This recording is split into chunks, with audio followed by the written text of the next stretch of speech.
Hello friends, welcome back to our channel. இன்னைக்கு smoky tawa grill chicken எப்படி பண்ணுறதுங்கிறத பார்க்க போகிறோம். சில பேர் வீட்டில் அவன் இருக்காது, அதனால் தவாலையே கிரில் மாதிரி எப்படி பண்ணலாம் அப்படிங்கிறத பார்க்க போகிறோம். வாங்க வீடியோக்குள்ளே போகலாம். இப்போ நான் ஒரு ஃபுல் சிக்கன் எடுத்திருக்கேன். இந்த சிக்கன் 1,200 இருக்குது. இதை நான் இப்போ 4 பீசஸாக போட போகிறேன். சிக்கனை நான் நல்லா மஞ்சத்தூள் போட்டு வாஷ் பண்ணி இந்த மாதிரி 4 பீசஸாக வச்சுருக்கேன். இந்த மாதிரி சிக்கனில் நல்லா கீறிக்கோங்க, ஏன்னா மசாலா நல்லா சேர்ந்து நமக்கு நல்ல டேஸ்ட் கொடுக்கும். இப்போ இந்த சிக்கனுக்கு நம்ம என்னென்ன யூஸ் பண்ண போகிறோம் அப்படிங்கிறத நான் உங்கள்கிட்ட காட்டுறேன். 2 ஸ்பூன் அளவுக்கு இஞ்சி பூண்டு பேஸ்ட் எடுத்து வச்சுருக்கேன். 6 ஸ்பூன் அளவுக்கு மிளகாய் தூள் எடுத்து வச்சுருக்கேன். 1 ஸ்பூன் அளவுக்கு மிளகுத்தூள் எடுத்து வச்சுருக்கேன். 1.5 ஸ்பூன் அளவுக்கு கரம் மசாலா எடுத்து வச்சுருக்கேன். 2 ஸ்பூன் அளவுக்கு கிரில் சிக்கன் பவுடர் எடுத்து வச்சுருக்கேன். நான் இங்கே 2 லெமன், மீடியம் சைஸ் லெமன் எடுத்து வச்சுருக்கேன். 2 சார்கோல் பீஸ் எடுத்து வச்சுருக்கேன். ஆயில் எடுத்திருக்கேன். தேவையான உப்பு நீங்கள் ஆட் பண்ணிக்கோங்க.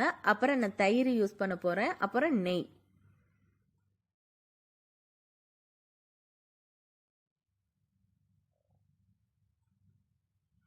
இப்போ இதுதான் நமக்கு தேவையான பொருட்கள்.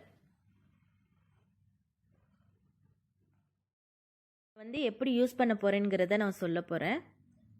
தயிர் நான் ஒரு 4 ஸ்பூன் தயிர் போட போகிறேன்.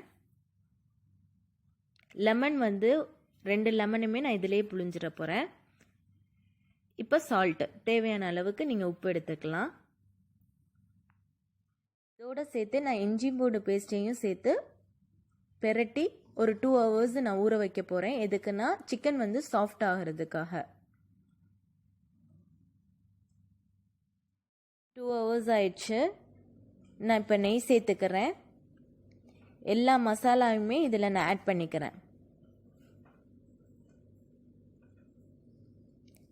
இந்த ஸ்டேஜில் உங்களுக்கு உப்பு கம்மியாக இருந்துச்சுன்னா உப்பையும் நீங்கள் சேர்த்துக்கலாம்.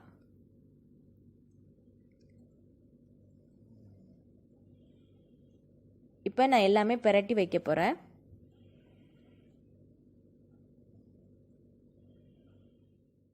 இதை நான் 4 ஹவர்ஸ் ஊற வைக்க போகிறேன்.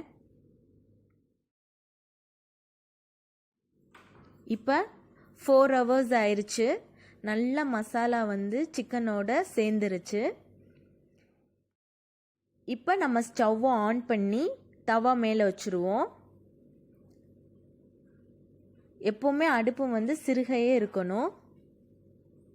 நான் இப்போ எண்ணெய் சேர்க்குறேன். ஆனால் எண்ணெய் 2 ஸ்பூன் எண்ணெய் தான் நான் யூஸ் பண்ணுறேன். ஏன்னா இது கிரில்னால நம்ம எண்ணெயே யூஸ் பண்ணக்கூடாது. ஆனால் நம்ம தவால யூஸ் பண்ணுறனால நம்ம எண்ணெய் சேர்த்து தான் ஆகணும். அதனால் நான் 2 ஸ்பூன் எண்ணெய் தான் நான் இதில் யூஸ் பண்ணுறேன். இப்போ நம்ம அந்த சிக்கன் பீஸெல்லாம் ஒன்று ஒன்றா நம்ம வச்சிடுறோம்.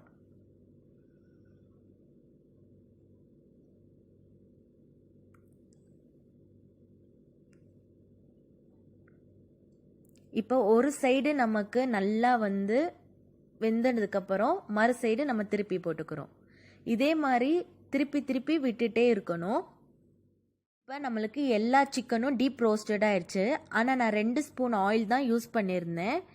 அதே மாதிரி நான் லோ ஃப்ளேமில் தான் வச்சுருந்தேன். இப்போ இந்த சிக்கனை நான் ஆஃப் பண்ணிவிட்டு நான் அடுத்த ஸ்டவ்வை ஆன் பண்ணி நான் வச்சுருக்க அந்த 2 சார்கோல் பீசஸையும் அது மேலே வச்சிடுறேன்.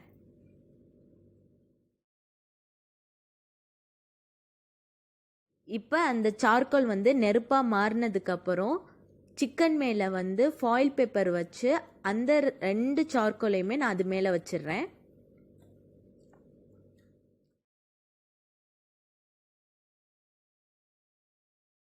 ரெண்டு சார்கோலையுமே நான் இதில் வச்சதுக்கப்புறம் நான் 1 ஸ்பூன் அளவுக்கு ஆயில் சேர்க்குறேன்.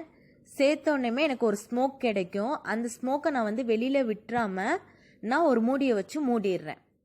அப்போ தான் நமக்கு அந்த ஸ்மோக் அந்த சிக்கனில் எல்லாத்துலேயுமே சேரும். அப்படி சேர்றனால நமக்கு அந்த ஸ்மெல் நமக்கு கிடைக்கும்.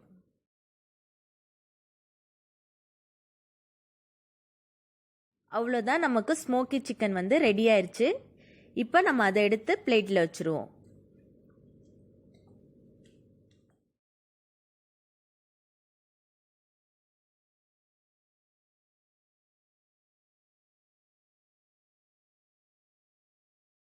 அவ்வளோதாங்க, ஸ்மோக்கி தவா கிரில் சிக்கன் ரெடி ஆயிடுச்சு.